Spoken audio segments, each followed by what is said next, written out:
नमस्कार, खुशबू दुबे के साथ आप देख रहे हैं सामाजिक जागरण। आज हम बात करेंगे लद्दाख की, एक ऐसा खूबसूरत पर्यटन स्थल जिसे अपनी खूबसूरत वादियों के लिए जाना जाता है। यहाँ के पर्यटन स्थलों को सबसे खूबसूरत माना गया है। हाल ही के कुछ महीनों से सोनम वांगचुक के नाम के चर्चे इतने क्यों? कौन है सोनम वांगचुक और क्या है वहाँ के लोगों की मांग? क्यों रह गई लद्दाख के लोगों की मांग अनसुनी? आइए जानते हैं। आज के दिन से लगभग 1 महीने से भी ज्यादा समय से लद्दाख में लोग प्रदर्शन कर रहे हैं और सरकार से अपने मांगों को लेकर अपील कर रहे हैं। इन मांगों में पहली मांग लद्दाख को एक राज्य का दर्जा दिया जाए, यानी स्टेटहुड की मांग है, और दूसरी मांग है लद्दाख को छठी अनुसूची का दर्जा दिया जाए, यानी 6th शेड्यूल स्टेटस में शामिल किया जाए, ताकि जनजातियों को उनकी संरक्षा के लिए और अपनी संस्कृति पर्यावरण के रखरखाव के लिए अपने हिसाब से अधिकार मिल सके।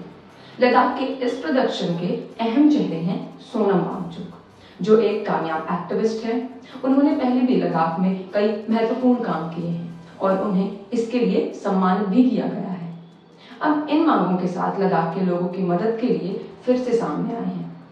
सोनम वांगचुक ने 21 दिन के आमरण भूख हड़ताल के बाद अब जाकर अनशन खत्म की, लेकिन साथ ही उन्होंने यह भी कहा कि वे अब भी लड़ाई जारी रखेंगे।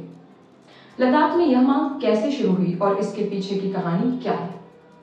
स्वतंत्रता के बाद जम्मू कश्मीर भारत राज्य का एक अविभाज्य क्षेत्र बन गया, लेकिन शुरुआत से ही यहाँ पर मदद की आवश्यकता रही।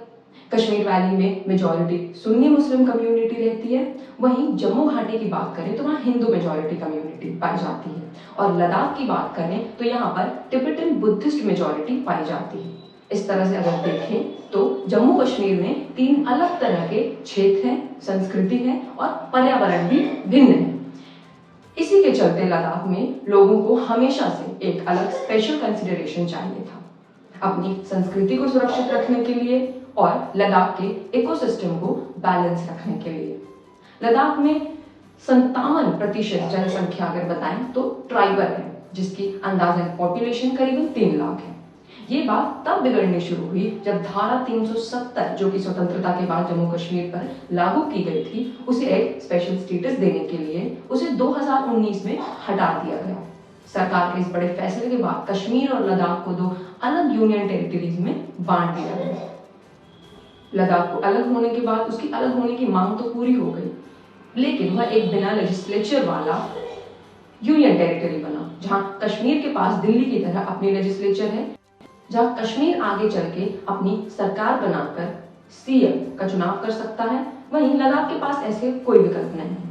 लद्दाख केंद्र सरकार के डायरेक्ट कंट्रोल में होगा, जहां लेफ्टिनेंट गवर्नर सभी फैसले लेंगे। लद्दाख के लोगों की उम्मीद थी कि यूनियन टेरिटरी बनने के बाद उन्हें केंद्र सरकार की तरफ से अधिक लाभ मिलेंगे, चाहे वह रोजगार के क्षेत्र में हो या फिर विकास के क्षेत्र में। लेकिन 1 साल के अंदर ही लद्दाख के लोगों को समझ आ गया कि 370 हटाने से कोई फर्क नहीं आया, बल्कि धारा 370 के दौरान उन्हें एक स्पेशल स्टेटस मिलता था, जहां कोई बाहरी वहां जमीन नहीं खरीद सकता था और न ही वहां कोई इंडस्ट्रियल एक्सप्लॉयटेशन होता था। 370 हटाने के बाद लद्दाख में सस्टेनेबल डेवलपमेंट को खतरा बढ़ गया है, ऐसा वहां के लोगों का मानना है। लद्दाख में लोगों के मन में डर बैठ गया है कि अब कंपनियां खनन करने आएंगी, जिससे पर्यावरण को खतरा होगा और उनकी संस्कृति, भाषा, धर्म का क्या होगा।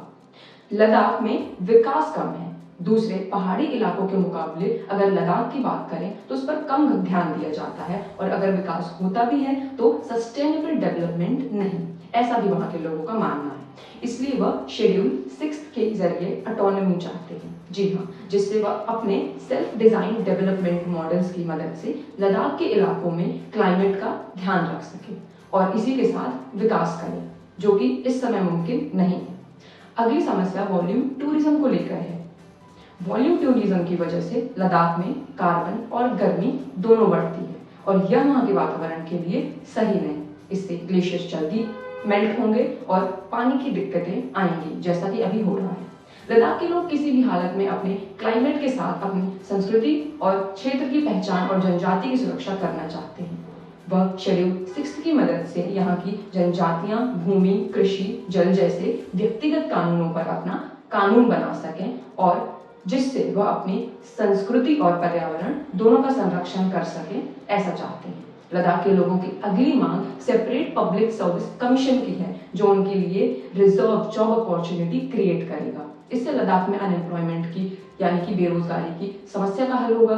सरकार के साथ LAB और KAD एसोसिएशन जो कि कारगिल और लद्दाख के एसोसिएशन है, उन्होंने कई बार मुलाकात, मीटिंग, बातचीत की, लेकिन आखिरकार मार्च में होम मिनिस्टर अमित शाह से मीटिंग हुई, जहां 6th शेड्यूल और स्टेटहुड देने से सरकार ने मना कर दिया।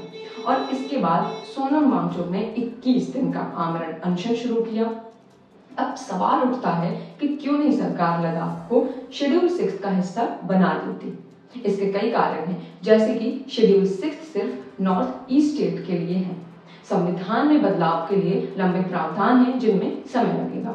दूसरे कारण है सैन्य परियोजनाओं का पर्यावरणीय कारणों से स्थगित हो जाना। जहां लद्दाख को इतनी ऑटोनॉमी देने की वजह से वहां कोई भी इंडस्ट्रियल या कंस्ट्रक्शन परमिशन आसानी से नहीं मिलेगी और गवर्नमेंट प्रोजेक्ट्स में रुकावटें आएंगी। शायद कुछ वजहों में से ये भी वजह हैं जिसकी वजह से सरकार लद्दाख की मांगों को पूरा करने से पीछे हट रही है। लद्दाख के लोगों की लड़ाई सरकार से नहीं है, बल्कि उन फैसलों से है जो उसके धर्म, उनकी संस्कृति, भाषा और सबसे जरूरी लद्दाख के सुंदर पर्यावरण को नुकसान पहुंचाएंगे। तो लद्दाख की समस्या को समझना हमारे लिए भी जरूरी है। ऐसे ही तमाम खबरों के साथ हम फिर आएंगे। बने रहिए हमारे साथ सामाजिक जागरण न्यूज में।